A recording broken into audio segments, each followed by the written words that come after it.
Hello student, welcome to my YouTube channel Prajapati JEE। काफ़ी time हो गया मैं इस चैनल पे वीडियोस डाले हुए। अब से हम इस चैनल पे रेगुलर रहेंगे।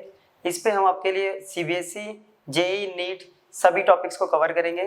तो आज जो हम स्टार्ट करने वाले हैं टॉपिक वो है फिजिक्स का चैप्टर एटम्स। तो चलिए स्टार्ट करते हैं हम।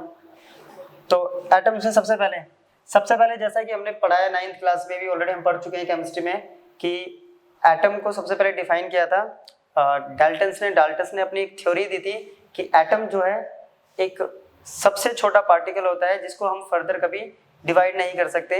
इट मीन्स इसको हम अगर ब्रेक करेंगे तो वो ब्रेक करना इम्पॉसिबल है। बट धीरे धीरे जैसे हमने आगे पढ़ा तो पता चला कि ये थ्योरी उसकी फेल हो गई थी, क्योंकि एटम्स को हम फर्दर डिवाइड कर सकते हैं। आगे उसके बाद आया था कि एटम्स को हम डिवाइड करते हैं इलेक्ट्रॉन्स, प्रोटॉन्स और न्यूट्रॉन्स में। तो ये थ्योरी फेल हो गई थी हमारी। तो उसके बाद हमारा जो थ्योरी थी वो स्टार्ट करी थी। फिर एक मॉडल आया था हमारा एटम का, स्ट्रक्चर मॉडल दिया था हमारा। नया जो मॉडल जो दिया था वो था हमारा जे थॉमसन का मॉडल। तो जे थॉमसन ने एटम को एक्सप्लेन किया, काफ़ी हद तक बहुत कुछ चीज़ें बताई इन्होंने सबसे पहले कहा कि उन्होंने सबसे पहले इन्होंने थ्योरी दी कि एटम जो होता है वो क्या होता है, पॉजिटिव चार्ज पार्टिकल का बना होता है। यानी पूरा का पूरा एटम जो है वो पॉजिटिव चार्ज का होता है और उसके अंदर छोटे छोटे, इसने कहा था कि जैसे कि एक वाटरमेलन होता है, तो वाटरमेलन का जो रेड पोर्शन है वो पॉजिटिव चार्ज है और उसके अंदर जो सीड्स होते हैं उसको उसने कंपेयर किया था कि वो इलेक्ट्रॉन्स होते हैं, वो उसके अंदर धसे हुए होते हैं, फिक्स्ड होते हैं, एम्बेडेड होते हैं। और जो इलेक्ट्रॉन का जो चार्ज है और जो बाकी जो पॉजिटिव चार्ज है ये दोनों इक्वली होता है, जिसकी वजह से एक एटम जो होता है वो न्यूट्रली स्टेबल या जो टोटल चार्ज होता है, सम ऑफ टोटल चार्ज, वो जीरो रहेगा। तो उन्होंने एग्जांपल से समझाया था कि सपोज मान लेते हैं कि ये हमारा वो पॉजिटिव चार्ज है पूरा का पूरा और इसके अंदर इलेक्ट्रॉन एम्बेडेड है, ये इलेक्ट्रॉन एम्बेडेड है और ये जो है अपना, ये है अपना पॉजिटिव चार्ज।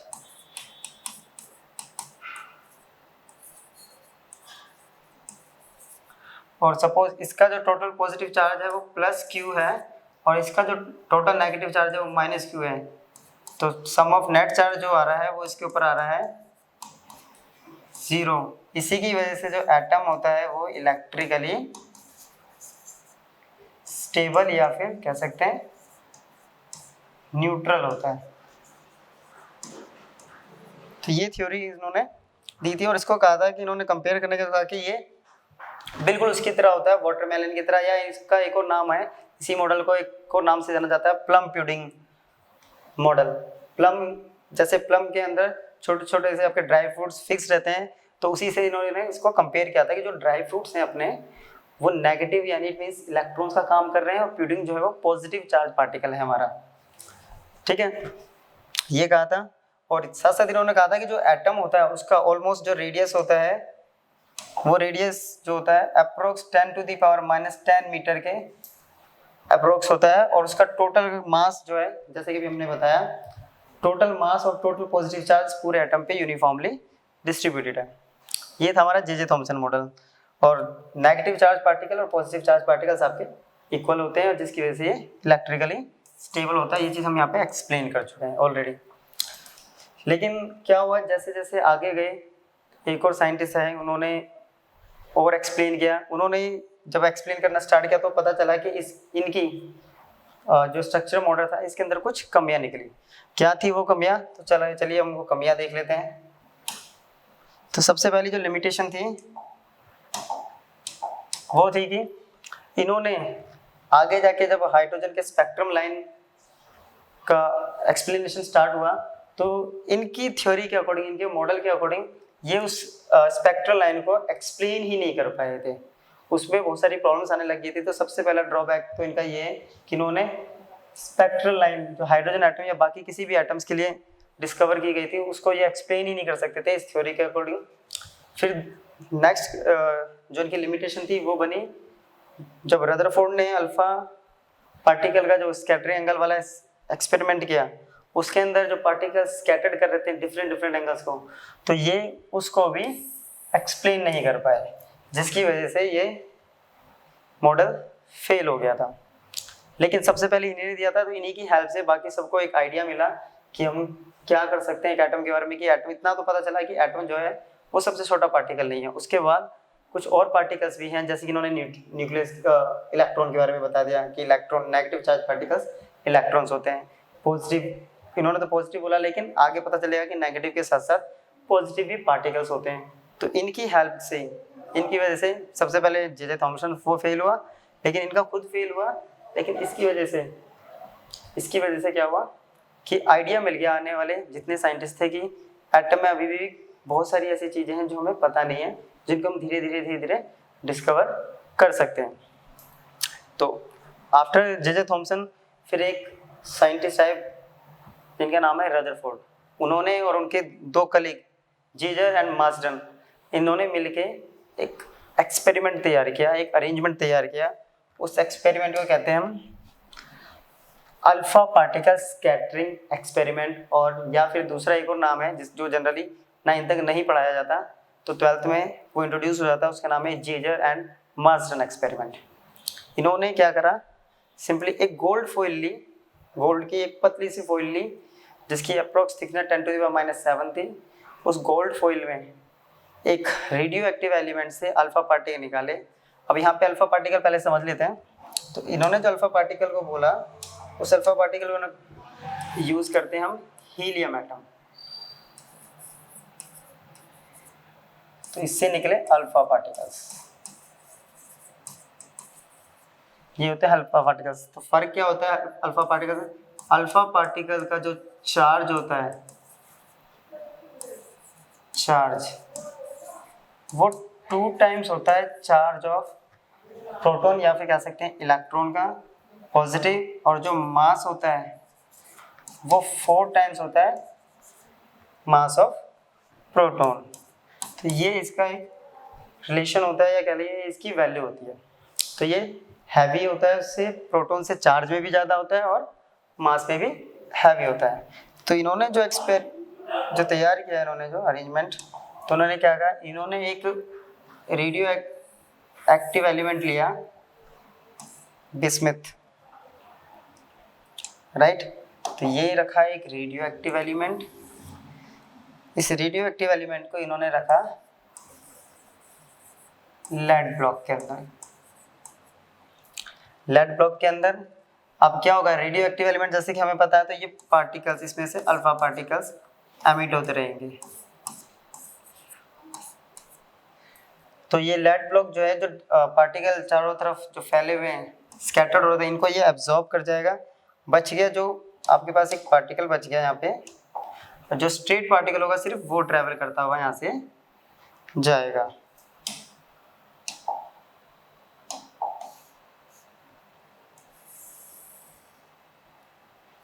ये जा रहा है अल्फा पार्टिकल हमारा।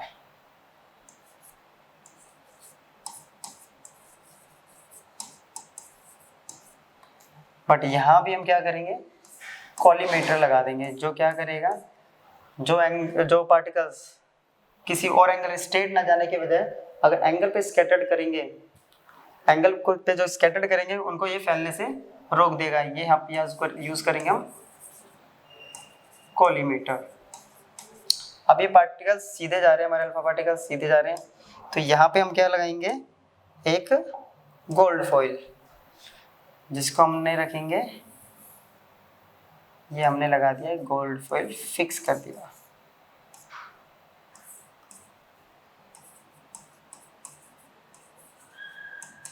इसकी थिकनेस है अप्रोक्स 2.1 × 10⁻⁷ मीटर, राइट। तो ये जो गोल्ड फॉइल है, अब क्या होगा इसके अंदर, और इस पे हमने लगा दिया एक डिटेक्टर। ये जो स्क्रीन है, इस पे हमने लगा दिया जिंक सल्फाइड का एक डिटेक्टर, जिसपे अल्फा पार्टिकल अगर टकराएगा तो यहाँ पे कुछ ग्लो कर जाएगा। उस ग्लो की वजह से हम क्या करेंगे, तो शाइन मारेगा, उससे पता चल जाएगा कि किस एंगल पे जो पार्टिकल्स है वो स्कैटर्ड कर रहा है। तो इसमें हुआ क्या कि जो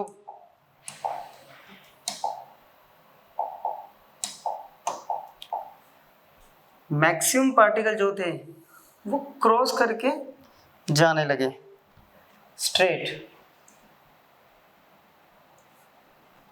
मैक्सिमम पार्टिकल क्या थे, स्ट्रेट क्रॉस करके जाने लगे, कुछ छोटे छोटे एंगल पे स्कैटर्ड होने लगे, कुछ ऐसे भी थे जो 90 डिग्री पे स्कैटर्ड कर रहे थे, कुछ 90 से बड़े भी हुए, और एक एवरी 8000 पार्टिकल्स एक पार्टिकल ऐसा था जो 180 पे रिबाउंड कर गया। तो ये इसके कुछ ऑब्जर्वेशंस आई थी इस एक्सपेरिमेंट्स की। तो ऑब्जर्वेशंस हमारे पास मिल गई हैं कुछ। क्या क्या थी ऑब्जर्वेशंस? तो फर्स्ट ऑब्जर्वेशन ये थी कि जो most of the alpha particle थे वो स्ट्रेट निकल गए बिना किसी डिफ्लेक्ट के, या फिर छोटे छोटे एंगल से, मोस्टली स्ट्रेट गए और छोटे छोटे एंगल से डिफ्लेक्ट हो गए। वहीं पे कुछ पार्टिकल्स ऐसे थे जो 90 डिग्री पे, यानी हर 8000 में से एक पार्टिकल क्या था, 90 डिग्री पे डिफ्लेक्ट हो रहा था, राइट। 90 डिग्री पे डिफ्लेक्ट होने लगा। तो जरा इसको समझते हैं कि 90 डिग्री पे डिफ्लेक्ट होने लगा, और ओकेशनली ऐसा हुआ बहुत देर तक ऑब्जर्वेशन के बाद एक पार्टिकल ऐसा भी था कि जो सीधा वापस 180 डिग्री पे वापस आ गया। तो कुछ पार्टिकल, यानी मोस्टली पार्टिकल क्या जा रहे थे, या तो सीधे जा रहे थे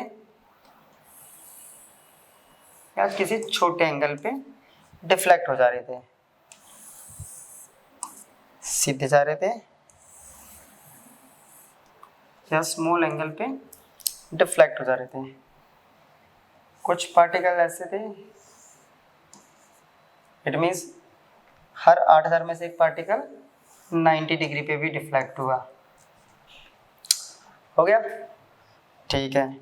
और एक पार्टिकल ऐसा था, काफ़ी देर बाद पता ऑब्जर्वेशन के बाद देखा गया कि बहुत रेयरली कोई पार्टिकल 180 डिग्री पे वापस भी आ रहा था।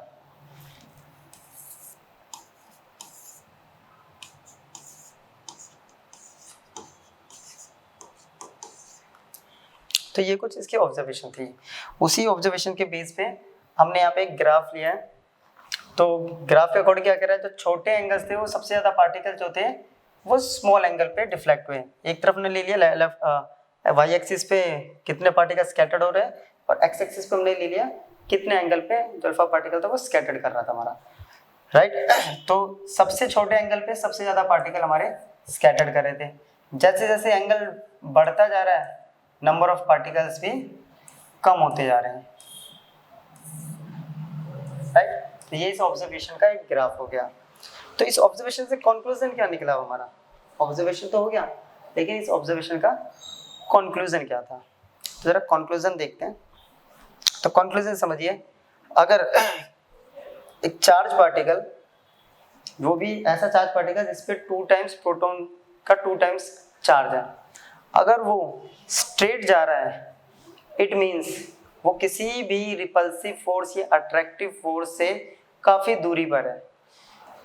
इट मीन्स ना तो उस पर अट्रैक्टिव फोर्स लग रही है और ना ही उस पर रिपल्सिव फोर्स अप्लाई कर रही है। इसका मतलब क्या है कि एटम के पास कहीं ना कहीं, जो गोल्ड फॉइल का जो एटम था उसके पास कहीं ना कहीं खाली, वैकेंट या फिर एम्प्टी स्पेस रहा होगा। इसी वजह से वो क्या था, उसकी वो कूलम्ब्स फोर्स जो थी उसकी रेंज में ही नहीं आया, राइट। तो ये इसका कंक्लूजन हो गया, जो कि हमारी ये फर्स्ट पार्टिकल जो रे हमने बनाया है, डायग्राम ट्रेजेक्ट्री बनाई है, और जो सेवंथ यही बता रहा है कि ये जो पार्टिकल है इसके पास कहीं ना कहीं कोई वैकेंट स्पेस रहा होगा। अब क्या कह रहा है कि जो पार्टिकल नंबर सेकंड और ये थर्ड दिख रहा है, सिक्स्थ दिख रहा है हमारा, ये छोटे एंगल पे डिफ्लेक्ट हुए हैं। अल्फा पार्टिकल पे पॉजिटिव चार्ज है, राइट। और हमने पढ़ा हुआ है चार्ज की बेसिक प्रॉपर्टी होती है कि लाइक चार्ज ही एक दूसरे को रिपेल कर सकते हैं। अगर इसको रिपेल किया है सेकंड पार्टिकल और सिक्स पार्टिकल को, इट मीन्स इसका मतलब क्या है कि यहाँ पे कोई पॉजिटिव चार्ज है, राइट। ये चीज़ तो क्लियर हो गया कि हमारे एटम के सेंटर पे कोई पॉजिटिव चार्ज है। चलिए, उसके बाद थर्ड, और अगर हम फिफ्थ को देखेंगे, इसको 90 डिग्री पे डिफ्लेक्ट किया है, कोई बात नहीं, 90 डिग्री पे डिफ्लेक्ट किया है तो वो उसके क्लोज डिस्टेंस से निकला होगा, पॉजिटिव तो 90 डिग्री से डिफ्लेक्ट कर गया, क्लियर। और लास्ट जो हमारा पार्टिकल, फोर्थ नंबर पार्टिकल, वो 180 पे रिबाउंड कर गया है, वापिस डिफ्लेक्टेड बैक हुआ है। तो इट मीन्स क्या है, एक alpha particle, heavy alpha particle को कोई बैकवर्ड डायरेक्शन में धकेल रहा है। तो इससे क्या क्लियर होता है कि ये जो पॉजिटिव चार्ज पार्टिकल है ये बहुत बड़ा रहा होगा। तो रदरफोर्ड ने कंक्लूड किया कि ये जो पार्टिकल है, तो ये मान लेते हैं ये हमारा एटम है, ये जो ब्लैक लाइन से सर्कल बनाया है ये एटम है, और इसके सेंटर को इन्होंने नाम दिया था न्यूक्लियस। यहां से डिस्कवरी हुई थी न्यूक्लियस की। इन्होंने कहा कि अगर 180 डिग्री पे अल्फा पार्टिकल को डिफ्लेक्ट कर रहा है तो इट मीन्स यहाँ पे बहुत बड़ा चार्ज या बहुत ज़्यादा पॉजिटिव चार्ज रहा होगा।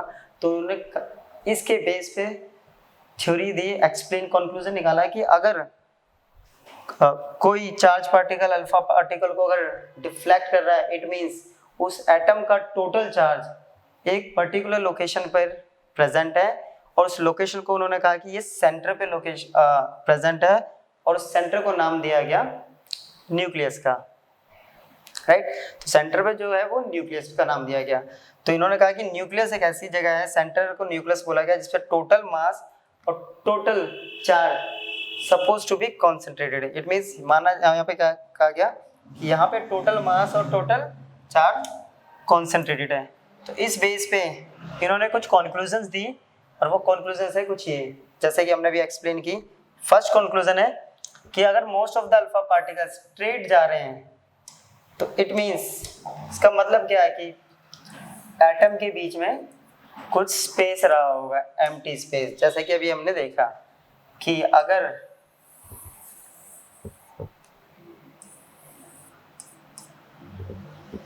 क्या था कि हमारे अल्फा पार्टिकल जो है स्ट्रेट गए हैं, तो इट मीन्स इसका मतलब क्या है कि यहाँ पे कोई खाली स्पेस जरूर है। ये हो गया वो वैकेंट स्पेस, और इन दोनों के बीच में वो डिस्टेंस ज़्यादा है, जिसकी वजह से कूलम्ब्स फोर्स लग नहीं रही है, अप्लाई नहीं हो पा रही है। फिर नेक्स्ट कि all positive charge particles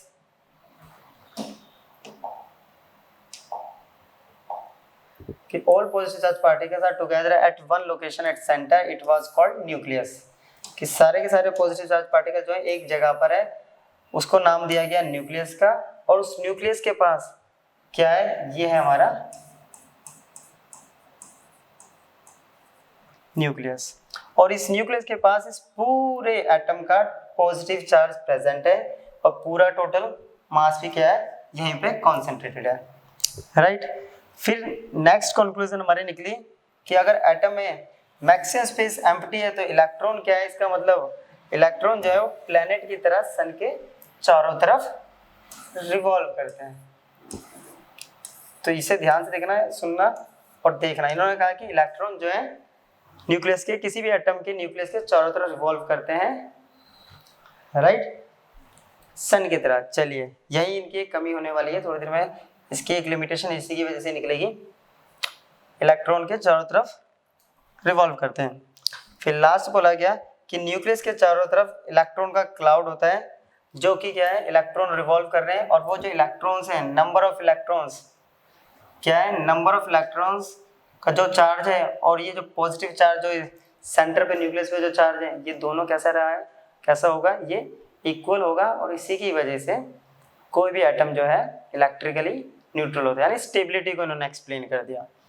stability को उन्होंने भी एक्सप्लेन किया था, इन्होंने भी एक्सप्लेन किया, बस वो भी कुछ कमियां उनसे रह गई थी और कुछ गलतियां यहाँ इनसे हो गई। अगर ये नए, जैसे कि ये वाला उन्होंने ये समझाया था स्टेबिलिटी के बाद, और लास्ट हमारा था कंक्लूजन कि 180 डिग्री पे क्यों डिफ्लेक्टेड बैक हो रहा है, तो उसका रीज़न है कि टोटल चार्ज जो है वो सेंटर पे प्रेजेंट है, और अल्फा पार्टिकल को 180 डिग्री पे डिफ्लेक्ट करने का मतलब है कि बहुत बड़े चार्ज ने उनको रिपल्सिव फोर्स लगाई होगी, जिसकी वजह से वो वापस अपने पाथ पे वापस घूमकर आ गए। तो ये कुछ कमियां थी जो रदरफोर्ड मॉडल में भी रह गई थी, राइट। तो यह हमारा हो गया, ये इसकी ट्रेजेक्टरी ऑलरेडी हम पीछे एक्सप्लेन कर चुके हैं, ये वाली। तो ये रही इनकी ट्रेजेक्टरी, इसको कहते हैं ट्रेजेक्ट्री ऑफ अल्फा पार्टिकल। ये अल्फा पार्टिकल की ट्रेजेक्ट्री हो गई। तो ये इन्होंने रदरफोर्ड ने एक्सप्लेन किया था, राइट। ये तो हो गए इनके कुछ कंक्लूजन्स, राइट। कंक्लूजन्स हो गए। चलिए अब हम अपना देखते हैं नेक्स्ट टॉपिक। इसी के बेस पे एक और टॉपिक आया हमारा, वो है इम्पैक्ट पैरामीटर। तो क्या होता है इम्पैक्ट पैरामीटर? चलिए इम्पैक्ट पैरामीटर क्या होता है तो जरा देख लेते हैं।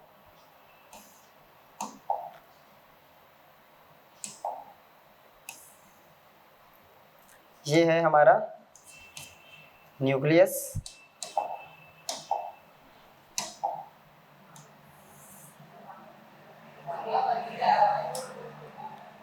ये न्यूक्लियस है हमारा।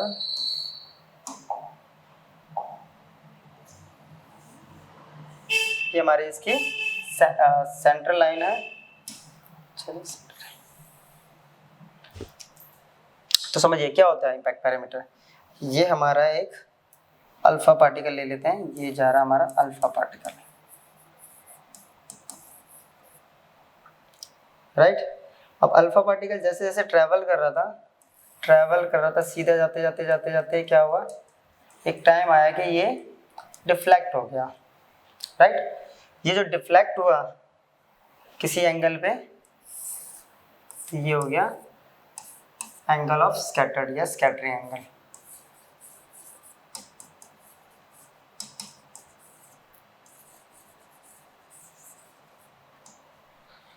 स्कैटर्ड हो गया। तो स्कैटर्ड होने से पहले जो परपेंडिकुलर डिस्टेंस सेंट्रल लाइन के साथ और अल्फा पार्टिकल के बीच में जो परपेंडिकुलर डिस्टेंस जो होता है उसे हम कहते हैं इम्पैक्ट पैरामीटर, राइट। तो इम्पैक्ट पैरामीटर जनरली क्या होता है, न्यूक्लियस से और स्कैटर्ड एंगल, जो हमारा अल्फा पार्टिकल होता है उसके बीच का जो परपेंडिकुलर डिस्टेंस होता है उसे हम कहते हैं इम्पैक्ट पैरामीटर, राइट। तो ये है अपना इम्पैक्ट पैरामीटर। तो जितना बड़ा इम्पैक्ट पैरामीटर होगा इट मीन्स इसकी वैल्यू जैसे जैसे बढ़ेगी, तो इट मीन्स इसका मतलब क्या है कि फोर्स जो है इन दोनों के बीच में वो वीक होती जाएगी। क्यों वीक हो जाएगी? क्योंकि हमने पढ़ा हुआ है इनके बीच में लग रहा है कूलम्स फोर्स, और वो होता है KQ1 Q2 बाय R², और डिस्टेंस के ये इनवर्सली स्क्वायर के बराबर होता है ये, ठीक है, डिपेंड होता है। तो जैसे जैसे डिस्टेंस बढ़ेगा फोर्स वीक होती जाएगी। फोर्स अगर वीक होगा तो एंगल क्या होता है इनके बीच का, ये धीरे धीरे छोटा होता जाएगा, या इसका ऑपोजिट फिनोमेना, इट मींस इसका वाइस वर्सा भी हो जाएगा। जैसे जैसे क्लोज आएगा पार्टिकल क्लोज से जाएगा, इम्पैक्ट पैरामीटर की वैल्यू क्या हो जाएगी, छोटी हो जाएगी, और स्कैटरिंग एंगल आपका बढ़ता जाएगा। तो ये है हमारा इम्पैक्ट पैरामीटर। इसका कॉन्सेप्ट होता है हमारा ये B = ZE² cot θ/2 4πε0 1/2 mv², right. तो यहाँ पे Z क्या है, Z तो यहाँ पे Z है अपना नंबर ऑफ इलेक्ट्रॉन्स, E आपको पता है प्रोटॉन या जो भी है इलेक्ट्रॉन का चार्ज, प्रोटॉन का चार्ज,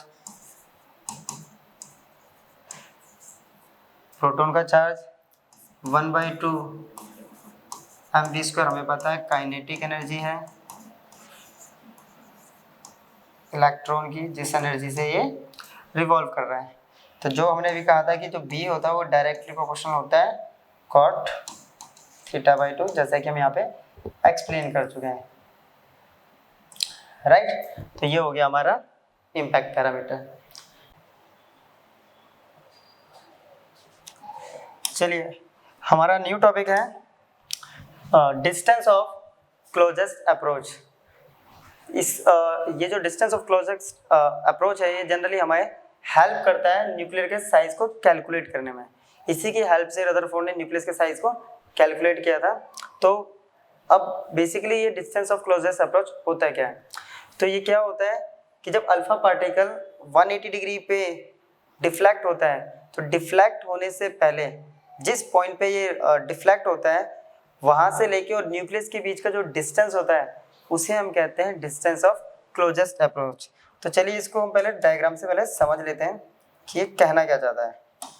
तो ये कह रहा है कि ये मान लेते हैं हमारा न्यूक्लियस है, ये हमारा वो अल्फा पार्टिकल था जो उसकी तरफ आया था और देन डिफ्लेक्ट हो गया 180 डिग्री पर,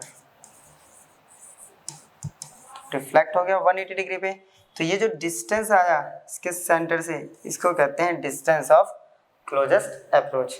अब इसको कैलकुलेट करते हैं। कैलकुलेट करने से पहले देखिए कि इसने अपनी पोजीशन चेंज करी है और दूसरा ये पार्टिकल मोशन में था। तो यहाँ पे दो टाइप की एनर्जी हमारी यहाँ पे कंसिडर हो रही है। एक तो यहाँ पे पोटेंशियल एनर्जी जो कि पोजीशन की वजह से है और दूसरी है काइनेटिक एनर्जी जो कि मोशन की वजह से है। तो पहले हम लेट कर देते हैं कि चार्ज क्या क्या है। तो चार्ज ऑन अल्फा पार्टिकल, हमने अल्फा पार्टिकल के पास मान लिया चार्ज Q1 है और वो है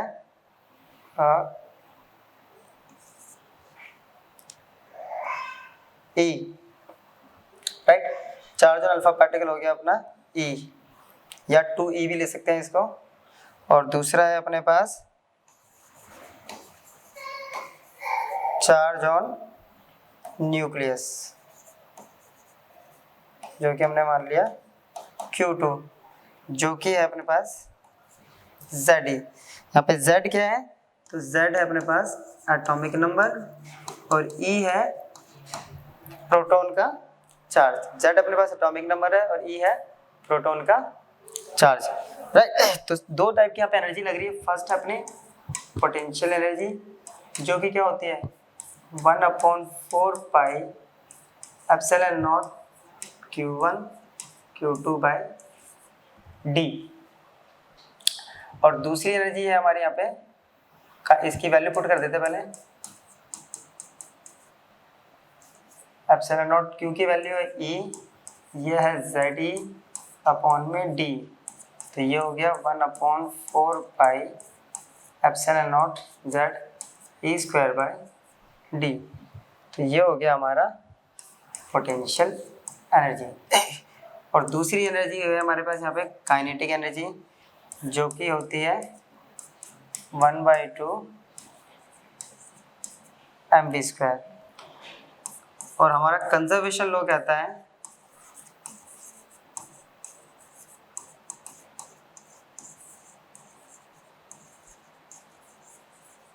कि जो काइनेटिक एनर्जी है और पोटेंशियल एनर्जी है वो दोनों इक्वल होते हैं। तो काइनेटिक एनर्जी अपने पास 1/2 mv स्क्वायर, दूसरी तरफ पोटेंशियल एनर्जी है 1/4 pi epsilon not ZE square by D। इस D को इधर लेके जाओ जो हमें कैलकुलेट करना है। अपने पास आ गया 1/4 pi epsilon not ZE square by mv square या 1/2। इसको जरा करेक्ट कर लेते हैं, 1/2 v स्क्वायर। तो ये है अपना डिस्टेंस ऑफ क्लोजेस्ट अप्रोच। तो इसकी हेल्प से हम साइज भी कैलकुलेट कर सकते हैं इसका, ठीक है। तो ये तो हो गया अपना डिस्टेंस ऑफ क्लोजेस्ट अप्रोच। अब जो जो चीज़ें हमने यहाँ पे अभी तक रदरफोर्ड में कैलकुलेट करी, ऑब्जर्व करी, कंक्लूड करी, उसके बेसिस पे रदरफोर्ड का जो एटॉमिक मॉडल है उन्होंने जो थ्योरी दी, पोस्टुलेट्स दी, वो थी ये कुछ 4-5 आपकी पोस्टुलेट्स उन्होंने दी। तो फर्स्ट है कि जो हम ऑलरेडी पीछे पढ़ चुके हैं कि हर एटम जो होता है वो के पास एक टाइनी छोटा सा सेंट्रल कोर होता है और उस कोर को नाम दिया गया न्यूक्लियस। और उस न्यूक्लियस के पास सारा मास और सारा पॉजिटिव चार्ज कॉन्सेंट्रेटेड होता है। ये ऑलरेडी हम डिस्कस कर चुके हैं। तो उसके बेस पे अब इन्होंने थ्योरी अपनी दी थी, स्टेटमेंट दी है। फिर सेकंड स्टेटमेंट थी जो न्यूक्लियस का साइज है वो बहुत छोटा होता है एज कम्पेयर टू एटम के साइज के, कि एटम का साइज जो है इससे ऑलमोस्ट 10⁵ टाइम्स बड़ा होता है न्यूक्लियस के साइज से। तो ये काफ़ी छोटा हो गया। नेक्स्ट जो थ्योरी है वो है कि जो न्यूक्लियस होता है उसके चारों तरफ नंबर ऑफ इलेक्ट्रॉन्स होते हैं और जो टोटल चार्ज इलेक्ट्रॉन के पास होता है वो टोटल पॉजिटिव चार्ज के बराबर होता है जो न्यूक्लियस के पास है। और इसी वजह से कोई भी एटम जो होता है वो इलेक्ट्रिकली न्यूट्रल होता है, इलेक्ट्रिकली स्टेबल, यानी इसकी स्टेबिलिटी इसकी हेल्प से एक्सप्लेन करी थी। और नेक्स्ट कि जो इलेक्ट्रॉन जो है वो रिवॉल्व करते हैं न्यूक्लियस के चारों तरफ डिफरेंट ऑर्बिट्स में। इट मींस ये अपना न्यूक्लियस है और ये इलेक्ट्रॉन है, ये डिफरेंट ऑर्बिट में इलेक्ट्रॉन जो है वो रिवॉल्व करते हैं, राइट। ये डिफरेंट ऑर्बिट में रिवॉल्व करते हैं, और जब रिवॉल्व करते हैं तो इनके ऊपर क्या लगती है, एक सेंट्रीफ्यूगल फोर्स लगती है, जो इनको किसकी वजह से लगती है, तो जैसे कि अभी बताया पीछे, एक इलेक्ट्रॉन, इन दोनों के बीच में, इलेक्ट्रॉन और ये न्यूक्लियस के बीच में एक इलेक्ट्रोस्टैटिक फोर्स लग रही है, जिसकी वजह से ये इलेक्ट्रोस्टैटिक फोर्स इलेक्ट्रॉन को पे एक रिक्वायर्ड सेंट्रीफ्यूगल फोर्स लगा रहे हैं, जिसकी वजह से ये एक सर्कुलर मोशन में डिफरेंट ऑर्बिट्स में रिवॉल्व करती है। तो ये इनकी थ्योरी थी। थ्योरी के बाद कुछ कमियां इनकी भी रह गई, जैसे कि अभी लास्ट वाला है उसी के बेस पे हम करेंगे। तो फर्स्ट जो हमारी लिमिटेशंस है, रदरफोर्ड की लिमिटेशंस आ गई हैं, तो क्या कमियां हैं वो हम देख लेते हैं। कुछ लिमिटेशंस इनमें इनके पास भी रह गई हैं। फर्स्ट, इन्होंने कहा कि इलेक्ट्रॉन जो रिवॉल्व करता है, इनकी थ्योरी के अकॉर्डिंग ये एक्सप्लेन करना है कि स्टेबिलिटी ऑफ एटम पे का क्वेश्चन उठ गया था, क्योंकि इन्होंने कहा कि जब इलेक्ट्रॉन ऑर्बिट में रिवॉल्व करता है तो जो हमारी इलेक्ट्रोडायनेमिक थ्योरी है वो ये कहती है, जब भी कोई भी चार्ज पार्टिकल किसी भी सर्कुलर ऑर्बिट में रिवॉल्व करता है तो धीरे धीरे एनर्जी रेडिएट करता रहता है, एनर्जी लूज करता रहता है। अगर एनर्जी लूज कर रहा है तो कुछ टाइम बाद वो जो सर्कुलर ऑर्बिट है, यानी जो सर्कुलर पाथ से धीरे धीरे एक स्पाइरल पाथ में आ जाएगा। इट मीन्स क्या कह रहा है, तो जरा समझते हैं इससे। ये अपना न्यूक्लियस है कि मान लेते हैं ये एक इलेक्ट्रॉन है, ये ऐसे रिवॉल्व कर रहा है। जब रिवॉल्व कर रहा है, अगर एनर्जी लूज कर रहा है तो क्या होगा, ये सर्कुलर पाथ कभी बना ही नहीं पाएगा। धीरे धीरे करके एक टाइम बाद एक स्पाइरल पाथ में आ गया, और ये जो अपना इलेक्ट्रॉन है ये एक टाइम बाद क्या होगा, न्यूक्लियस पे आके गिर जाएगा। जब न्यूक्लियस के पास आके गिर गया तो इनकी जो पहली थ्योरी जो हमने पीछे एक्सप्लेन करी थी वो तो गलत हो गई, तो ये स्टेबिलिटी को एक्सप्लेन नहीं कर पाए सही से। नेक्स्ट प्रॉपर्टी सेम जो हमारी थॉमसन में थी, कि जो लाइन हमारा जो स्पेक्ट्रम आगे हम जो पढ़ने वाले हैं, इनकी थ्योरी के बेस पे उन्होंने स्पेक्ट्रम को, इन्होंने कहा कि जो स्पेक्ट्रम निकलेंगे एटॉमिक मॉडल के, वो कॉन्टिन्यूस होते हैं, वो लीनियर नहीं होता। लेकिन आगे जाके जब प्रैक्टिकली देखा गया तो ऐसा नहीं होता, ये एक लाइन स्पेक्ट्रम होते हैं। इसको हम डीपली पढ़ेंगे आगे, जब हम नील्स बोर के एक्सपेरिमेंट्स या उनके मॉडल्स को देखेंगे तब ये सारी चीज़ें क्लियर हो जाएंगी वहाँ। और लास्ट जो था वो ये था कि ये जो था डिस्ट्रीब्यूशन ऑफ इलेक्ट्रॉन को एक्सप्लेन नहीं कर पाए। जैसे कि हमने अभी पीछे देखा, तो ये इन्होंने ये नहीं बताया कि किस ऑर्बिट में नंबर ऑफ इलेक्ट्रॉन्स कितने रहेंगे, फर्स्ट ऑर्बिट में कितने रहेंगे, सेकंड में कितने रहेंगे, और थर्ड में, फोर्थ में, जितने भी ऑर्बिट्स होंगे, हर ऑर्बिट के पास अपने कितने इलेक्ट्रॉन्स होंगे, क्या ये इलेक्ट्रॉन्स फिक्स हैं या चेंज होंगे। तो ये इस चीज़ को भी एक्सप्लेन नहीं कर पाए, जिसकी वजह से ये कुछ इनकी लिमिटेशंस रह गई।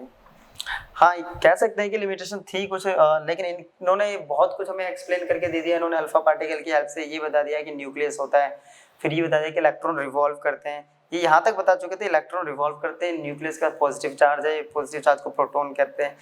यहाँ तक हमारा क्लियर हो गया था। बस एक कुछ कमियों की वजह से कुछ चीज़ें जो ये एक्सप्लेन नहीं कर पाए, तो इनमें कुछ कमियाँ इनके पास भी रह गई, राइट। इसी के बेस पे अब जो लास्ट टॉपिक जो रह गया रदरफोर्ड का, वो है इलेक्ट्रॉन ऑर्बिट। किसका इलेक्ट्रॉन ऑर्बिट, तो ये है स्पेशली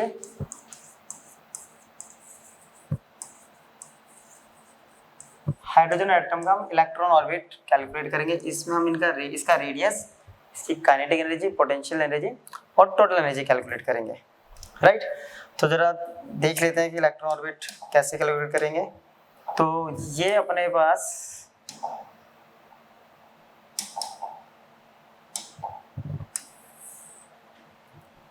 ये एक एटम है, ये न्यूक्लियस है, ये रेडियस r है। यहाँ एक अल्फा पार्टिकल ले लेते हैं या एक इलेक्ट्रॉन ले लेते हैं।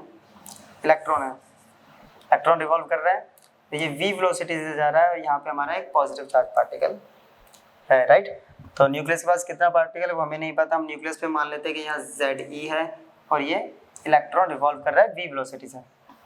अब यहाँ से साफ साफ पता चल रहा है जो कि हम ऑलरेडी पीछे पढ़ चुके हैं कि जो सेंट्रीपिटल फोर्स है उसी की वजह से यहाँ पे क्या लग रहा है,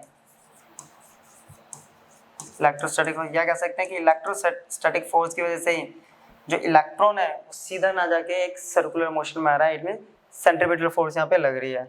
और सेंट्रीपिटल फोर्स होती है हमारे पास mv², जबकि इलेक्ट्रोस्टैटिक फोर्स जो होती है वो होती है 1/4 πε0 q1 q2 बाय r²। तो यहाँ इनके अगर हम वैल्यूज पुट कर देते हैं, r से r कैंसिल आउट, 1/4 πε0 q1 है Ze, राइट। फोर्स है यहाँ पे हमने इसका मैग्नीट्यूड लिया है तो ये हो गया E और r यहाँ बच गया mv²। तो r की वैल्यू अपने पास आ गई है 1/4 πε0 Ze² अपॉन में, ये आ गई इक्वेशन। अब जैसा कि हमें पता है अगर ये रिवॉल्व कर रहा है तो इसके पास एक काइनेटिक एनर्जी भी होगी और वो काइनेटिक एनर्जी होती है 1/2 mv², राइट। तो यहाँ से हम mv² की वैल्यू निकालेंगे तो हो जाएगा 2 टाइम्स ऑफ काइनेटिक एनर्जी। इस mv² को सब्स्टिट्यूट कर देते हैं हम इस इक्वेशन फर्स्ट में, तो अपने पास r का फॉर्मूला आ गया 1/4 πε0 Ze² अपॉन में 2k। तो ये आपके पास एक कॉन्सेप्ट आ गया काइनेटिक एनर्जी के टर्म में, एक कॉन्सेप्ट ऑलरेडी आ चुका मास और वेलोसिटी के टर्म में। अगर यहाँ से काइनेटिक एनर्जी कैलकुलेट करेंगे तो वो आएगा 1/4 πε0 Ze² अपॉन में 2r। तो ये आ गया अपने पास काइनेटिक एनर्जी। अब दूसरा निकालते हैं हम इसके लिए पोटेंशियल एनर्जी, जो कि होता है हमारे पास 1/4 π(q1 q2 बाय r)। इनकी वैल्यू पुट करते हैं।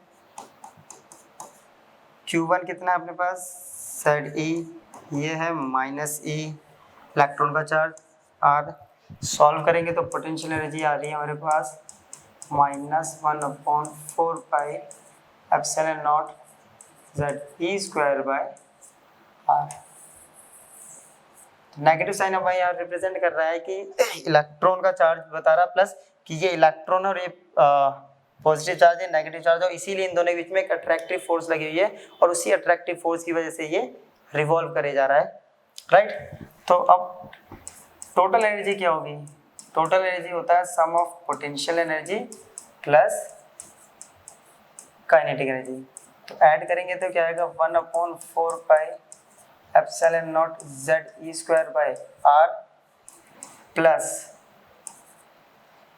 1/4 πε0